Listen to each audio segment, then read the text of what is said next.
Hi friends, welcome to ಗೃಹಿಣಿ all in one by Seema. ಇವತ್ತು ಒಂದು ಸ್ಪೆಷಲ್ ರೆಸಿಪಿ ಮಶ್ರೂಮ್ ಅಣಬೆ ಏನಿದೆಯಲ್ಲ ಅದರ ಗ್ರೇವಿಯನ್ನು ಹೇಗೆ ಮಾಡೋದು ಅನ್ನೋದನ್ನು ನಿಮ್ಮ ಜೊತೆ ಶೇರ್ ಮಾಡ್ಕೊಳ್ತಾ ಇದ್ದೇನೆ. ಅದಕ್ಕೆ ಏನೇನು ಬೇಕು ಅನ್ನೋದನ್ನು ನೋಡೋಣ ಬನ್ನಿ.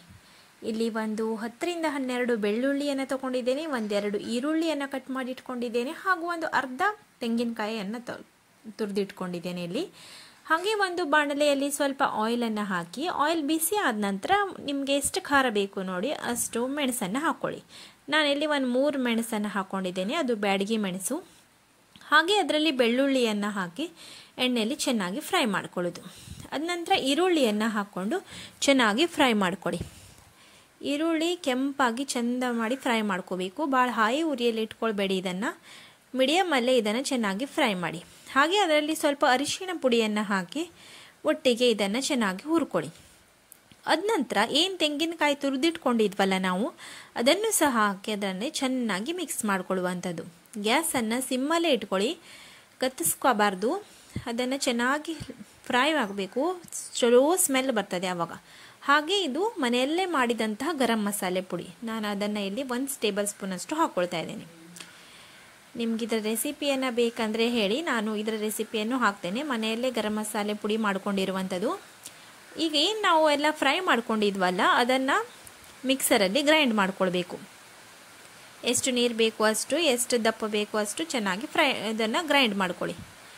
ಹಾಗೆ ಇದು ನೋಡಿ, ಮಶ್ರೂಮನ್ನು ಕ್ಲೀನ್ ಮಾಡಿ ತೊಳೆದಿಟ್ಕೊಂಡು ಅದನ್ನು ತುಂಡು ಮಾಡ್ಕೊಂಡು ಇಟ್ಕೊಂಡಾಗಿದೆ. ನೆಕ್ಸ್ಟ್ ಒಂದು ಪ್ಯಾನಲ್ಲಿ ಸ್ವಲ್ಪ ಆಯಿಲ್ ಹಾಕಿ ಈರುಳ್ಳಿಯನ್ನು ಸಣ್ಣ ಸಣ್ಣದಾಗಿ ಕಟ್ ಮಾಡಿ ಅದನ್ನು ಹಾಕಿ ಚೆನ್ನಾಗಿ ಫ್ರೈ ಮಾಡ್ಕೊಳ್ಳಿ. ಎಣ್ಣೆಯಲ್ಲಿ ಈರುಳ್ಳಿ ಚೆನ್ನಾಗಿ ಹುರಿದಾಗಬೇಕು ಇದು. ಆದ ನಂತರ ಸ್ವಲ್ಪ ಅರಿಶಿಣ ಪುಡಿಯನ್ನು ಹಾಕ್ಕೊಂಡಿದ್ದೇವೆ ಇಲ್ಲಿ. ಇದನ್ನು ಸಹ ಈರುಳ್ಳಿ ಹಾಗೂ ಆಯಿಲಲ್ಲಿ ಚೆನ್ನಾಗಿ ಫ್ರೈ ಮಾಡಿ ನೋಡಿ ಈ ಥರ. ಈಗ ಸಣ್ಣ ಸಣ್ಣದಾಗಿ ಕೊಚ್ಚಿಟ್ಕೊಂಡಂತಹ ಟೊಮೆಟೊವನ್ನು ಹಾಕಿಕೊಂಡು ಚೆನ್ನಾಗಿ ಇದನ್ನು ಮಿಕ್ಸ್ ಮಾಡ್ಕೊಳ್ಳಿ. ಟೊಮೆಟೊ ಕ್ಲೀನಾಗಿ ಮ್ಯಾಶಿ ಥರ ಆಗಬೇಕು, ಸಾಫ್ಟ್ ಆಗಬೇಕು. ಅದರ ನಂತರ ಏನು ನಾವು ಮಶ್ರೂಮನ್ನು ಕ್ಲೀನ್ ಮಾಡಿ ಇಟ್ಕೊಂಡಿದ್ವಲ್ಲ, ಅದನ್ನು ನಿಮ್ಗೆ ಯಾವ ಸೈಜ್ ಬೇಕು ಆ ಸೈಜ್ ಕಟ್ ಮಾಡಿ ಇಟ್ಕೊಂಡಿದ್ದೀವಲ್ಲ, ಅದನ್ನು ಹಾಕಿ ಇದನ್ನು ಸಹ ಎಣ್ಣೆಯಲ್ಲಿ ಒಂದು ಸ್ವಲ್ಪ ಚೆನ್ನಾಗಿ ಹುರ್ಕೋಬೇಕು.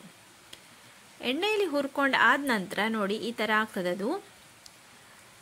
ಅದರ ನಂತರ ಫ್ರೆಂಡ್ಸ್, ನಾವು ಏನು ಮಸಾಲೆಯನ್ನು ರುಬ್ಬಿಟ್ಕೊಂಡಿದ್ವಲ್ಲ ಅದನ್ನು ಇದರಲ್ಲಿ ಮಿಕ್ಸ್ ಮಾಡ್ಕೊಳ್ಬೇಕು. ಹಾಗೆ ಚೆನ್ನಾಗಿ ಅದಕ್ಕೆ ಮಿಕ್ಸ್ ಕೊಡಿ. ಅದರ ನಂತರ ಇದು ನಿಮಗೆ ಎಷ್ಟು ಥಿಕ್ ಬೇಕು ನೋಡಿ ಅಷ್ಟನ್ನು ಕರೆಕ್ಟಾಗಿ ಕನ್ಸಿಸ್ಟೆನ್ಸಿಯನ್ನು ನೀವು ಮಾಡ್ಕೊಳ್ಳುವಂಥದ್ದು. ತೆಳುವಾದರೆ ತೆಳು, ದಪ್ಪ ಆದರೆ ದಪ್ಪ. ಇದು ಅಣಬೆ ಏನಿದೆಯಲ್ಲ, ಇದು ಹಾಗೆ ರುಚಿಗೆ ತಕ್ಕಷ್ಟು ಉಪ್ಪು ಹಾಕ್ಕೊಳ್ಳಿ. ಈ ಅಣಬೆಯನ್ನು, ಮಶ್ರೂಮನ್ನು ಈ ಥರ ಗ್ರೇವಿ ಸ್ವಲ್ಪ ಥಿಕ್ಕಾಗಿಟ್ರೇನೆ ಚೆನ್ನಾಗಿರ್ತದೆ. ಇದು ನಿಮಗೆ ಅನ್ನಕ್ಕೂ ರುಚಿಯಾಗಿ ಆಗ್ತದೆ.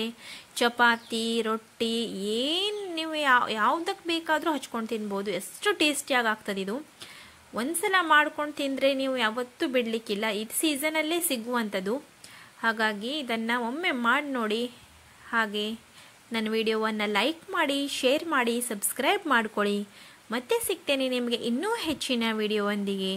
ಅಲ್ಲಿ ತನಕ bye bye friends, take care.